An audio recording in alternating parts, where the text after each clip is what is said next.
جمعیت علماء اسلام پاکستان کے زیر اہتمام پیغام اسلام کنونشن مختلف شہروں میں منعقد کیے جا رہے ہیں۔ 100 سالہ عالمی اجتماع کی تقریب جامع مسجد صدیقیہ مینار والی مسجد میں منعقد ہوئی، جس میں مولانا عبدالماجد صدیق کی سرپرست اعلیٰ مولانا محمد صفدر جاوید ضلعی امیر، مولانا محمد اکرام القادری، ملک محمد اقبال اوان، ضلعی ناظم حاجی بشیر احمد ظفر، مولانا محمد حاتم، مولانا عبدالستار گورمانی، قاری عبدالخالد ندیم، رانا عتیق الرحمان، شیخ عرفان ایوب، جنرل سیکرٹری جمعیت علماء اسلام، اور مہمان خصوصی مولانا مفتی محمد مظہر شاہ سعیدی، ناظم عمومی جمعیت الاسلام پنجاب شامل تھے۔ مولانا مظہر شاہ نے اپنے بیان میں کہا کہ سندھ میں مذہب کی تبدیلی کی شرط 18 سال سے کم عمر میں مذہب تبدیل نہیں کیا جا سکتا، اس بل کو جمعیت علماء اسلام نامنظور کرتی ہے۔ جمعیت علماء اسلام کی 100 سالہ تقریب 7، 8، 9 دسمبر کو پشاور میں منائی جائے گی، جس میں امام کعبہ، امام مدینہ اور سعودی عرب کے مذہبی امور کے وزیر کو بھی دعوت دی گئی ہے۔ 31 اکتوبر 2016 کو فیصل آباد میں مفتی محمود کانفرنس کے کامیاب انعقاد پر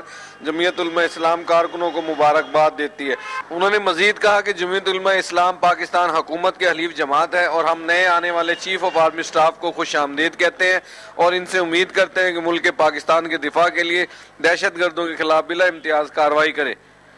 کیمرہ مین ٹیم کے ساتھ شیخ محمد طاہر، پاک نیوز، خانے وال۔